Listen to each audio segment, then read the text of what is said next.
পাদান সহগণ ললিতা শ্রী বিশাখা নিতাংষ্ট কনকসুরুচিরাঙ্গং সুন্দরং সৌম্যমূর্তি বিবুধকুলবরেণ্যং শ্রীগুরুং সিদ্ধিপূর্তি তরুণতপনবাসং ভক্তিরঞ্চিতবিলাসং ভজ ভজতু মনরে শ্রীধরং সংবিধানম গৌরাঙ্গৈক গতি বজাশ্রিতমতি গৌরধাম স্থিতি সৎশাস্ত্রিক বৃত্তি কুসঙ্গ বিরতি দুস্থ ব্যথা নিষ্কৃতি রূপৈক রতি সনাতন নতি শ্রী জীব তেজস্তুতি শ্রী সিদ্ধান্ত সরস্বতী বিজয়তে গৌরী গোষ্ঠীপতি গুরুদং গ্রন্থদং গৌরধামদং নামদং মুদা ভক্তিদং ভুরিদং বন্দে ভক্তি বিনোদকং সদা বাঞ্ছা কল্পতরুভ্যশ্চ কৃপা সিন্ধুভ্যেব চ পতিতানাং পাবনেভ্যো বৈষ্ণবেভ্যো নমো নমঃ পঞ্চতত্ত্বাত্মকং কৃষ্ণং ভক্তরূপস্বরূপকং ভক্তাবতারং ভক্তাখ্যং নমামি ভক্তশক্তিকং নমো মহাবদন্নায় কৃষ্ণ প্রেম পদায়তে কৃষ্ণায় কৃষ্ণ চৈতন্য নাম্নে গৌরতিষে নমঃ রাধে বৃন্দাবনাধীশে করুণামৃত বাহিনী कृपया निज पदाब्जदाश्रम मध्यम हृदयता कस्तूरितिलकं ललाटपटले बुक्षस्थले कौस्तुभा नासाग्रे वरमौक्तिकं करतले वेणुं करे कंकणं सर्वांगे हरिचन्दनं सुललितं कंठे च मुक्तावली गोपस्त्री परिवेष्टित विजयते गोपाल चूड़ा भक्ताभिन अपराध लक्ष्य क्षिप्ताश्च कामादि तरंग मध्ये कृपामयितां शरणां प्रपन्ना वृन्दे नमस्ते चरणारविन्दम् अथो नत्तमन्त्र गुरुन् भागवतार्थदान् देशान् जगद्गुरुनत्वा ततो जय मुदिरये जय सपरिकर्षसि गुरु गौरांग गांधर्वा गोविंद सुंदर पाद पद्मनां जयस्तु श्री कृष्ण चैतन्य प्रभु नित्यानंद श्री अद्वैत गदाधर शिवासादि गौर भक्तवृंद हरे कृष्ण कृष्ण कृष्ण हरे हरे हरे राम राम राम हरे हरे जय गौर भक्तगण गौर जार प्राण सब भक्त मिले मोरे भक्ति देवदास कृष्णदास कविराज रसिक भक्तमान जिह कहिला चैतन्य चरी गौर गोविंद लीला शुनिते गलय शिला ताहाते ना हईल मोर चित गौर कथा पय राशि कृष्णदास ताहे भासी आमी आछे अमृतेर धार सेई काव्य सुधा पाने वैष्णव शीतल प्राणे आर पीते चाहे बार बार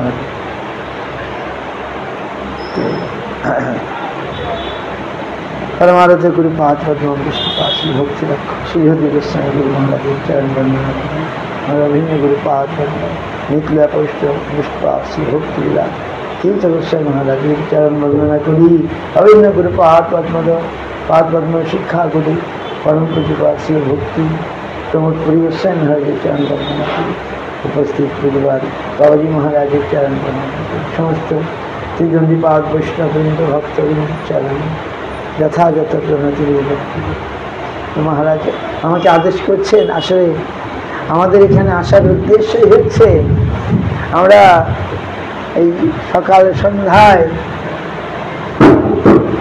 মহারাজের মুখ থেকে ভগবানের কথা শোনার একটা সুযোগ পাই। এখানে যেমন আবার বৃন্দাবনে রাধাকুণ্ডেও সেই লোভেই আমাদের আসা। তো এটা আমাদের পরম সৌভাগ্য। আমি প্রথম দিনই বলেছি যে তীর্থ দর্শন, তীর্থযাত্রা মানে সাধু দর্শন। We first day we remember that we have come this holy place, Shrikshetra. We Maharaj told that we are going to pull the chariot. It is so hard, and but if we not hear from the mouth of the glories of such pastimes, then our, I think, তীর্থ যাত্রা will be not completed. আমাদের তীর্থযাত্রা অপূর্ণ থেকে যাবে যদি না আমরা তীর্থ করে বলতে তীর্থানি সেই সাধুগণের তীর্থকে যারা পবিত্র করেন সেই রকম ভাগবতগণের মুখ থেকে যদি আমরা এই সমস্ত কথা না শুনি তাহলে বোধহয় তীর্থযাত্রা অসম্পূর্ণ থেকে যাবে।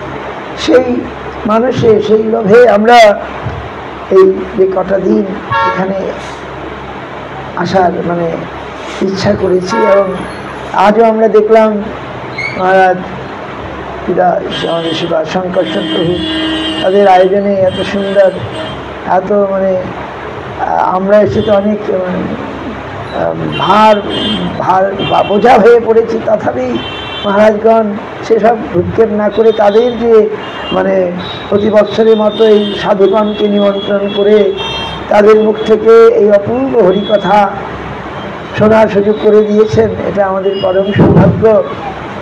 এবং যারা হরিকথা দান করেন, গান করেন, কীর্তন করেন, দান বিতরণ করেন, তারাই তো মহাপ্রভু শুনে খুশি হলেন, তারাই হচ্ছে ভুরিদা জনা, ভুরিদা মহাদাতা মহাবদান্য। ভগবানের কথা যারা জগতে দান করেন তারাই হচ্ছেন সবচেয়ে বড় দাতা। মহাপ্রভু এই শ্লোক শুনে ভুরিদা ভুরিদা বলে যাকে প্রতাপানন্দ রাজাকে যাকে দর্শন দেবেন না, তিনি যখন এই ভক্তগণের মহিমা করছেন, যারা ভগবানের কীর্তন করেন, ভগবানের গান করেন, ভগবানের কথা প্রচার করেন, দান করেন, তাদের মহিমা যখন কীর্তন করছেন, সেই কথা শুনে মহাপ্রভু যাকে দর্শন দেবেন না আজ তাকে আলিঙ্গন করলেন। অবশ্য প্রথমেই তিনি যখন রাজা হয়ে রথের আগে ঝাড় দিচ্ছেন তাতেই মহাপ্রভু কৃপা হয়ে গেল। নিচ সেবা, যে ডুমের সেবা, সেই সেবা করছেন প্রতাপরুদ্র, সেটা দর্শন করেই Mahaprabhu was so happy. He did not want to give darshan to Prataparudra because he was king, but when by taking the Vaishnava বেশ ধারণ করে অতি বিনীত ভাবে তিনি ঝাড় দিচ্ছিলেন, সেটা দেখেই মহাপ্রভু কৃপা হয়ে গেল। Mahaprabhu was so happy by his humble service. তো এবং পরবর্তীকালে জগন্নাথ বল্লভ উদ্যানে গিয়ে তিনি এই শ্লোক বলে প্রবেশ করলেন। He entered by uttering this শ্লোক, তব কথামৃতম তপ্ত জীবনম কবিভিতং কলমশাপহম শ্রবণমঙ্গলম শ্রীমদাততম ভুরিগিনন্তিতে ভুরিদা জনা। ভুরিদা ভুরিদা ভুরিদা মহাদাতা মহাবদান্য, যার মতো দাতা আর কেউ হতে পারেন না। তো আমরা এখানে সেই সুযোগ পেয়েছি, মহারাজগণ সেই ভুরিদার মতো কাজ করছেন। তো গুরু মহারাজ আমাদের গুরুপাদ পদ্ম সেই জ্ঞানে প্রয়াসমতম শ্লোক ব্যাখ্যা করতে গিয়ে বলছেন, সম্মুখরিতাং ভবদীয় বার্তাম, সাধুগণের মুখ থেকে এই ভগবানের কথা যদি আমরা শুনি তাহলে সেটা কি করবে? বলছে এটা লিফটের কাজ করবে। আমরা গোলকে যেতে চাই, কিন্তু সিঁড়ি দিয়ে কি যাওয়া যাবে? গোলকে সিঁড়ি দিয়ে যাওয়া যাবে না, লিফটের দরকার। সেই বৈকুণ্ঠ ভূমিকায় সেই গোলক যেতে হলে লিফটের দরকার হবে। আর সেই লিফটটা কি? সম্মুখরিতাং ভবদীয় বার্তাম সানুমুখ বিগলিত ভগবানের কথা, সেই কথা লিফটের মতো আমাদেরকে গলক বৈকুণ্ঠে নিয়ে চলে যেতে পারে। এর জন্য আমাদের সাধুর মুখ থেকে শুনতে হবে। তো শুনিতে শুনিতে সহ কি অদ্ভুত চৈতন্য চরিত, কৃষ্ণের উপজীবে প্রীতি, জানিবে রসের রীতি, শুনিলেই হয় বড় হিত। তো যাই হোক, মহারাজ রথযাত্রার কথা বলতে বলেছেন। আমরা কি বলবো, রথযাত্রা এত বোধহয় বিখ্যাত ছিল না যদি না মহাপ্রভু এসে রথযাত্রা করতেন। মহাপ্রভু আসার পর থেকে এই রথযাত্রা আরো মহান বিখ্যাত হয়ে পড়েছে, জগতে এখন প্রকাশ পেয়েছে। তো রথযাত্রায় মহাপ্রভু আমরা দেখি তিনি আজ কৃষ্ণ বিরহ কাতর হয়ে আজ কৃষ্ণকে আজ বৃন্দাবনে নিয়ে যাচ্ছেন। মানে সুন্দরাচল, গুন্ডিচা বাড়ি মানে সুন্দরাচল, বৃন্দাবন যাত্রা, নীলাচল, হ্যাঁ গুন্ডিচা মানে নীলাচল থেকে, দ্বারকা থেকে সুন্দরাচল বৃন্দাবনে নিয়ে যাচ্ছেন। তো এই লীলা আমরা দেখি। তো আর সেই যে অনেক উচ্চ কথা, আমি ঠিক সেগুলো বোঝাতে পারবো না, মহারাজ বলবেন।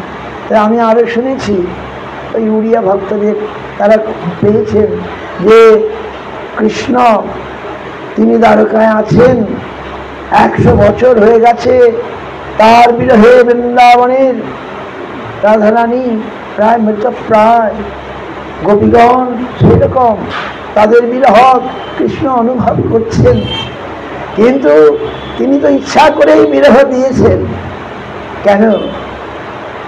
যে তাদের যে ভক্তি দেখে তিনি মুগ্ধ, তাদেরকে দিতে চান। আমরা শুনেছি বিরহ একটা সম্পদ, কৃষ্ণ এই সম্পদ দান করেছেন তার ব্রজবাসীদেরকে। তা নাহলে কেনই লীলা করছেন? বিরহ সম্পদ দান করলেন কেন? এই বিরহের মধ্যেই তো তারা আরো বেশি করে পেয়েছেন তাদের প্রাণনাথ। সেটা উদ্ধব মহারাজ গিয়ে বুঝতে পেরেছিলেন যে তারা কি পেয়েছেন। তিনি বলতে চেয়েছিলেন যে তোমরা ধ্যান করো, তাহলে তোমরা তোমার প্রাণনাথকে দেখতে পাবে। তারা বলে, এ কি বলছেন উদ্ধব মহারাজ, আপনি শান্তম জ্ঞানী, আমরা কি করে কৃষ্ণকে ভুলবো? আপনি সেই কথা বলুন। আমাদেরকে ধ্যান করে দেখতে হবে কৃষ্ণকে, আমরা কি করে কৃষ্ণকে ভুলবো? সেই কথা আমরা শুনতে চাই। তারা তো কৃষ্ণকে কখনোই ভুললেন না, তারা বেশি করে আজ কৃষ্ণকে পেয়েছেন। তাদের এই বিরহ দশা দেখে কৃষ্ণ যেন বলছেন বলদেবকে, যাও একটু তাদেরকে গিয়ে সান্ত্বনা দিয়ে আসো। বলদেব তো বললে, না, তুমি সব সময় বলছো যাবে যাবে, কিন্তু যাচ্ছ না। আর আমি যদি যাই আর বলি, তারা কখনোই বিশ্বাস করবে না, আমার কথা কখনোই বিশ্বাস করবে না, সুতরাং আমার যাওয়ার কোনো অর্থ নেই, এইরকম নাকি বলেছেন। তখন সুভদ্রা বললেন যে হ্যাঁ, আমি যেতে পারি, আমি গিয়ে কৃষ্ণের সংবাদ দিতে পারি যে কৃষ্ণ আসবেন, কৃষ্ণ আসবেন, এই কথা আমি গিয়ে বললে আমি নারী জাতি কথা নারী জাতি বিশ্বাস করবে। এটা ঠিক একটা কথা, কৃষ্ণ এটা স্বীকার করলেন। কিন্তু এখন সুভদ্রাকে একা একা কি করে পাঠালেন? বলে তাহলে বলদেব সঙ্গে যান। তো বলদেব আগে আগে চললেন, সুভদ্রা চললেন। আর দিকে কৃষ্ণ তো সবসময় বৃন্দাবনের কথাই চিন্তা করছেন, তিনি বৃন্দাবনে ভাবিতই আছেন। তো বলদেব চলছেন, সুভদ্রা দেবী চলছেন।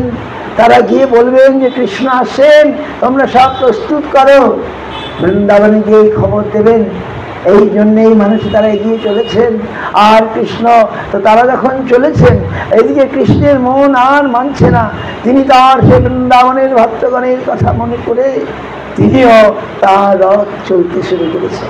আমরা দেখি রথযাত্রা এরকমই হয়, প্রথমে বলদেব চলতে থাকেন, তারপর সুভদ্রা দেবী চলতে থাকেন, তারপরে জগন্নাথের রথ চলতে থাকে এবং সেইভাবে তারা বৃন্দাবনে যাত্রা করে।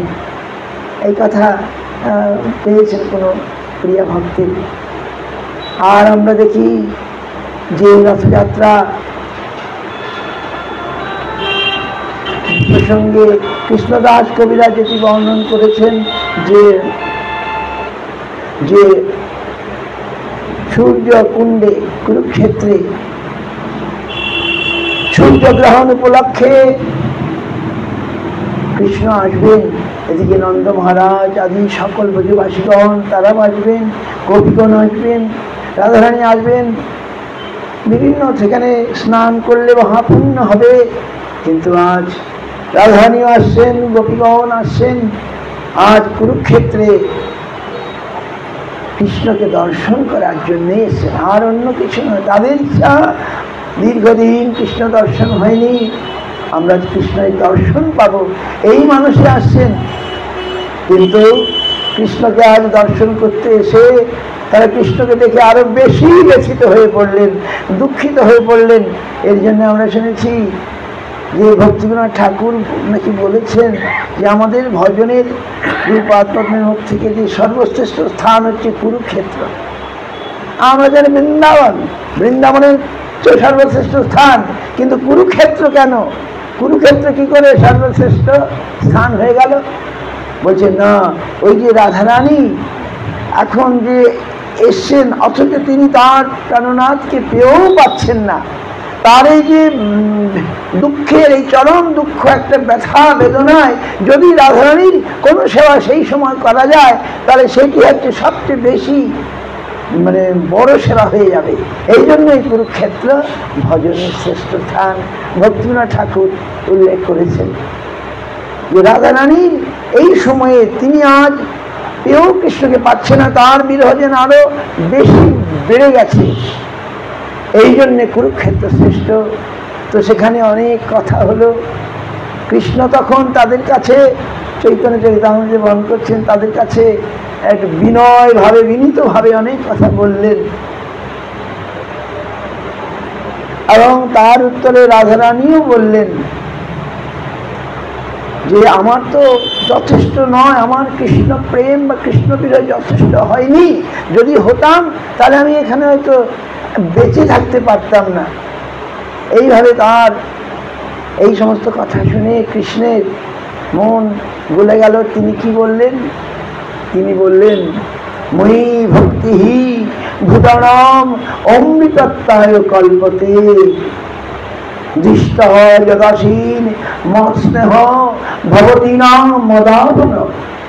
তোমাদের এই যে আমার প্রতি ভক্তি, আমার প্রতি স্নেহ, সেই ভক্তির দ্বারাই জীব অমৃতত্ব লাভ করে। মই ভক্তি ভূতানাং অমৃতাত্মায় কল্পতে। প্রভুপাদ এর অনুভাষ্যের এই শব্দের ব্যাখ্যা করে বলেছেন, অমৃতাত্মায় মানে পার্শ্বদত্তায় কল্পতে। জীব ভূতানাং মানে জীব যদি কৃষ্ণের ভগবানের ভক্তি করে, সেই ভক্তির দ্বারা ভগবানকে পাবে। কিভাবে হবে? তার পার্শ্বদ হয়ে যাবে। বাহ! প্রভুপাদ এইভাবে ব্যাখ্যা করেছেন, মই ভক্তিহি ভূতানাং অমৃতত্বায় কল্পতে পার্শ্বদত্তায় কল্পতে। কৃষ্ণ এই কথা বললেন, এবং দৃষ্টাস্নেহ ভবতী নাম মদাপন। তোমাদের এই ভক্তির দ্বারাই তোমরা আমাকে পাবে। এই কথা শুনে রাধারানীর বিশ্বাস হলে, রাধারানীর প্রতীতি হলো, তাহলে কৃষ্ণ অবশ্যই আসবেন। কৃষ্ণ এবারে কথা দিচ্ছেন, অতি শীঘ্রই আমি যাচ্ছি, তোমাদের সঙ্গে বৃন্দাবনে গিয়ে আমি মিলিত হব। এই কথা শুনে রাধারানীর যে ব্যথা দূর হয়ে গেল, খণ্ডিল কি কৃষ্ণের এই কথা শুনে রাধারানীর ব্যথা দূরে চলে গেল। কৃষ্ণ প্রাপ্তিতে প্রতীতি হইল, কৃষ্ণ আসবেন বিশ্বাস হইল। এইভাবে কৃষ্ণদাস কবিরাজ বর্ণন করেছেন চৈতন্য চরিতামৃতে রথযাত্রা প্রসঙ্গে। যে তো এই রথযাত্রা দর্শনে আরো সব বলা আছে যে রথে বামনং দৃষ্টা পুনর্জন্ম ন বিদ্যতে, রথে ভগবানকে দর্শন করলে পুনর্জন্ম হয় না। এরকম এই লোভে আমরা দেখি ভক্তগণ আসেন, তো আমরা সেই চোখ কোথায় দেখার, তো আমরা আসছি ভগবান যদি আমাদের দেখেন, আমরা তার কাছে যাব, তার মন্দিরে যাব, তিনি আমাদেরকে দেখবেন। আমরা তো এই চোখে ভগবানকে দেখতে পাই না, জলের চক্ষুতে দেখা যায় না।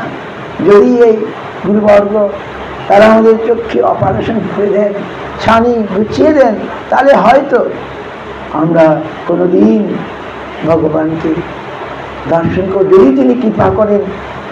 আমাদের জ্ঞানের দ্বারা, আমাদের বুদ্ধি পাণ্ডিত্যের দ্বারা তো তাকে দেখা যায় না।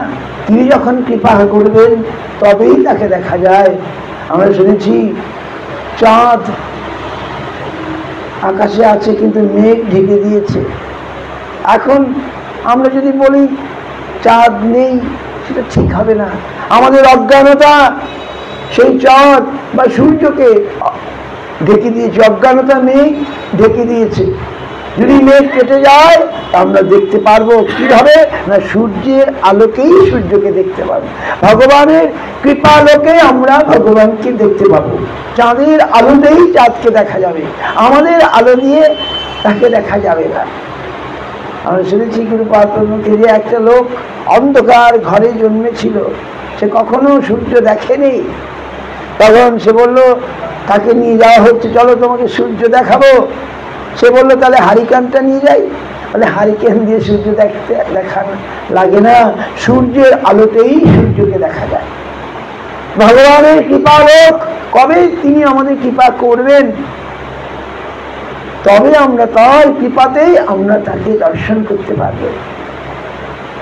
তো সেই কৃপা আমরা কি করে পাবো, সেটার জন্য আমার মনে হয় আমাদের যত্ন করতে হবে। কবে ভগবান আমাদের কৃপা করবেন, কবে আমি তার কৃপা পাওয়ার যোগ্য হব, আমি আমার কি কর্তব্য সেটাই আমাদের জানা। এই জন্য আমাদের এই সাধুগুলো যেন শুনলাম সদাং প্রসঙ্গান, সদাং প্রসঙ্গান মম বীর্য সংবিদ ভবন্তি নিৎকণা রসায়ন কথা তত্র আশ্ব অপবর্গবর্তী শ্রদ্ধা রতির ভক্তি অনুক্রমিষ্যতি। সাধু মুখ থেকে ভগবানের বীর্যবতী কথা যদি আমরা শুনি, তাহলে আমাদের যে যত বাধা বিপত্তি সব দূর হয়ে যাবে। ক্রমে ক্রমে শ্রদ্ধা ভক্তি রতি ক্রমে ক্রমে লাভ হবে। একথা দেবতী মাতাকে বললেন ভগবান কপিল দেব। এটা হচ্ছে একমাত্র উপায়। সাধুমুখ বিগলিত হরিকথায় আমরা গুরুপাদ পদ্মে এসে যখন শুনলাম, তখন সেটি আমাদের আকর্ষণ করলো। তো একবার আমি পুরী গোস্বামী মহারাজের কাছে গিয়ে বলছিলাম, মহারাজ আমার তো নামের রুচি নাই, নাম করতে ভালো লাগে না। মহারাজ অতি সহজ সরলভাবে বুঝিয়ে দিলেন শিক্ষাষ্টক থেকে। বললেন, হ্যাঁ, অপরাধ ফলে মম চিত্ত ভেল বজ্র সম, তুয়া নামে নাল হবে বিকার। অপরাধ হয়েছে, তাই ভগবানের নামে আমার বিকার হচ্ছে না, ভগবানের নাম করতে ভালো লাগছে না। তাহলে কি করতে হবে? মহাপ্রভু দেখালেন, হতাশ হইয়া করি তব নাম উচ্চ করি, বড় দুঃখে ডাকি বারবার। আমার নাম করতে ভালো লাগছে না, তবু ছেড়ে দিলে হবে না। মহাপ্রভু দেখালেন তিনি হতাশ হয়েও উচ্চ স্বরে নাম করছেন। কবে নাম উচ্চারণে মোর নয়নে ঝরব দর দর লোর। নাম করলে এরকম হয়, আমরা শুনলাম রবীন্দ্রনাথ ঠাকুর বললেন বিকার হয়, অষ্টসাত্ত্বিক বিকার উদয় হয়। মহাপ্রভু যেটা দেখালেন এই নীলাচল ধামে, চৈতন্য চরিতামৃতে অন্তলীলায় সব বর্ণনা আছে। মহাপ্রভু নিজে সব দেখিয়েছেন, যেটা গল্প নয়। আপনি করি আস্বাদনে শিখাইল ভক্তগণে, প্রেম চিন্তামণির প্রভু ধরি, নাহি জানি সনাতন যারে তারে কহিল দান।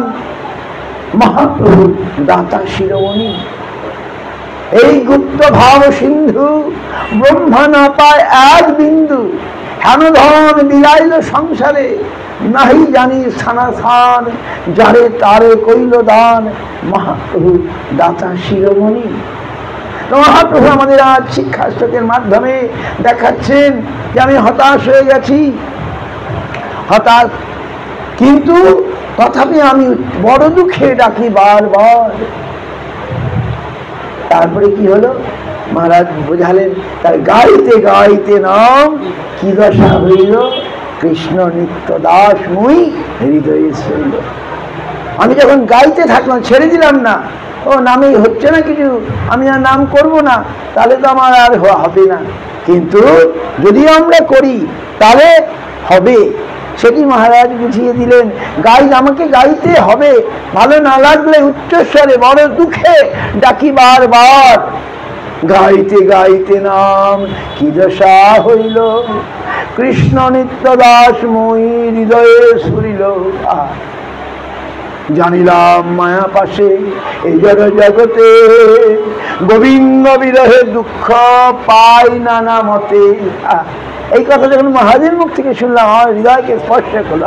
এই কথা আমি জানতাম, তো মহারাজ জানিয়ে দিলেন যে আমাদের ভালো লাগছে না, নাম করতে ইচ্ছা হচ্ছে না, তবু করতে হবে, করলে একদিন হবে, একদিন গাইতে গাইতে নাম, করতে করতে নাম, ছেড়ে দিলে তো আর সে জিনিস হবে না। গাইতে গাইতে নাম কি দশা হইল, আমি বুঝতে পারলাম আমার জন্য দুঃখ সেটা কৃষ্ণকে না পাওয়ার জন্যে। গোবিন্দ বিরহের দুঃখ পাই নানা মতে, গোবিন্দকে পেয়ে গেলে আর আমার দুঃখ থাকবে না। আর তো সংসার মোর নাহি লাগে ভালো, কাহা যায় কৃষ্ণ হেরি এ চিন্তা বিশাল বিশাল। তখন এই ভাব উদয় হবে, আর সংসার, যারা সংসার আর ভালো লাগবে না। কৃষ্ণের কথা নবর গীতিতে রাধারানী বলছেন, ইয়াদন চরিত লীলা কর্ণ পীষ বিপ্রুট সক্রিদনন বিধূত দ্বন্দ্ব ধর্মা বিনষ্টা সপদি গৃহ কুটুম্ব দীন মুৎসৃজ্য দীনা বহব ইহা বিহগা ভিক্ষুচর্যাং চরন্তি। রাধারানী বলছেন উদ্ধব মহারাজকে যে কৃষ্ণের কথা, কৃষ্ণ লীলা কথা, ইয়াদমি চরিত লীলা কথা কর্ণ পীযূষ, কৃষ্ণের লীলা কথা কর্ণে অমৃত দান করে। কর্ণ পীযূষ বিপ্রু সক্রিদনে বিধূত দ্বন্দ্ব ধর্ম বিনষ্টা, সেটি আমাদের দ্বন্দ্ব ধর্মকে নষ্ট করে দেয়। দ্বন্দ্ব ধর্ম মানে আসক্তি ধর্ম, ভোগ ধর্ম, যার জন্য জগৎ ব্যস্ত, কিন্তু সেটা নষ্ট করবার কোনো ওষুধ নেই, একমাত্র কৃষ্ণ লীলা কথা শ্রবণ। আর কি হয়, সপতি গৃহ কুটুম্ব উৎসৃজ্য দীনা, যিনি কৃষ্ণ কথা শোনেন তিনি নিজে কাঙ্গাল হয়ে যান, আত্মীয় স্বজনকে কাঙ্গাল করেন।